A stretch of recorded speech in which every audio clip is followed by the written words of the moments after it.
Senator Wicker. Senator Gillibrand. Thank you, Madam Chairwoman. General Milley and Secretary Austin, I just want to commend the fine work you're doing in Ukraine with regard to being supportive of the Ukrainian people's will to fight and will to win.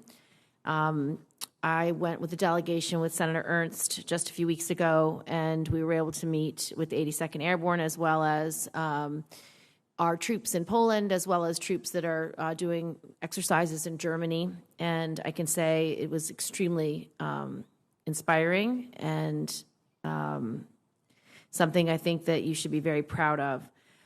Do you believe our current strategy is sufficient for Ukraine to win the war against Russia? And if not, what shifts in strategy would you suggest? And second, we've talked about how this conflict could ultimately be resolved. And I want to know if you are engaging with any Russian counterparts or whether any NATO allies are doing so. In terms of whether or not we're engaging Russian counterparts, both the chairman and myself have frequently reached out to our counterparts in Russia to try to ensure that we maintain a dialogue that's in the last, since mid-February, that's not been we've not been very successful because the Russians have not responded. In terms of whether or not, this is the right approach, our goal, our objective has been to make sure that we help Ukraine defend itself, protect its sovereign territory. And they've done a credible job of doing that because they have the will, the determination to defend their sovereign territory. And that's been really, really impressive. But you also need the equipment as well to do that.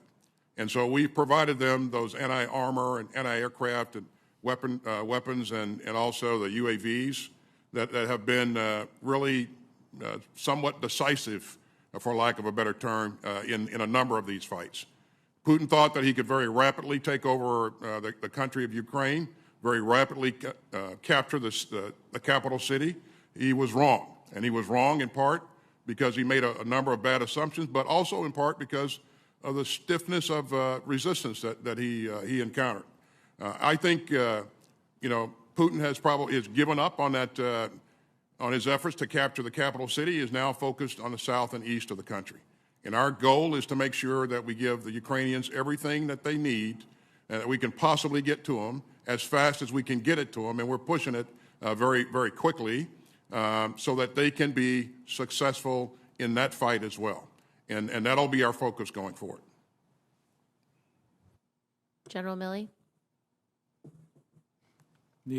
Senator, I would say that, what does winning look like? I think winning is Ukraine remains a free and independent nation that's been since 1991 with their territorial integrity intact. That's going to be very difficult. That's going to be a long slog. This is not an easy fight that they're involved in. The first part of it is probably been successfully waged here in the last 6 weeks. They've managed to defeat the Russian onslaught onto Kyiv, but there's a significant battle yet ahead down in the southeast, down around the Donbass, Donetsk region, where the Russians intend to mass forces and continue their assault. So I think it's an open question right now how this ends. Ideally, Putin decides to cease fire, stop his aggression, and there's some sort of diplomatic intervention. But right now, that doesn't look like it's on the horizon, the immediate horizon. And do you believe we need any shifts in strategy, or do you believe that the current course is the best course? And are there any concerns about escalation that you need to mitigate? Yes, I do think the current strategy is the right strategy, which is, number one, do not engage in armed conflict with Russia. United States forces don't engage in armed conflict with Russia. And second is to continue to support the Ukrainian people and their government with sufficient weapons and arms, et cetera, so that they can help defend themselves. Third is to maintain the cohesion of NATO, because NATO is a very powerful organization, and it's both a military and political alliance in many ways. And it definitely acts as a deterrent. So those are the three main objectives the President's laid out for us as the uniform military, and we'll continue to execute those, and I think that's the right track. Thank you. I've expired my time, but I want a question for the record.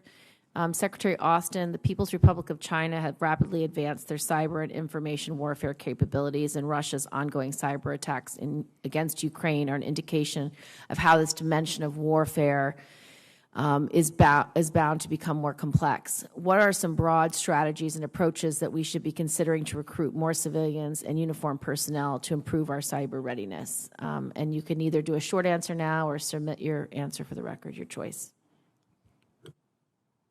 I'll take the question for the record, Senator. Thank you. Thank you very much. Thank you, Senator Gillibrand. Senator Fisher, please. Thank you, Mr. Chairman. I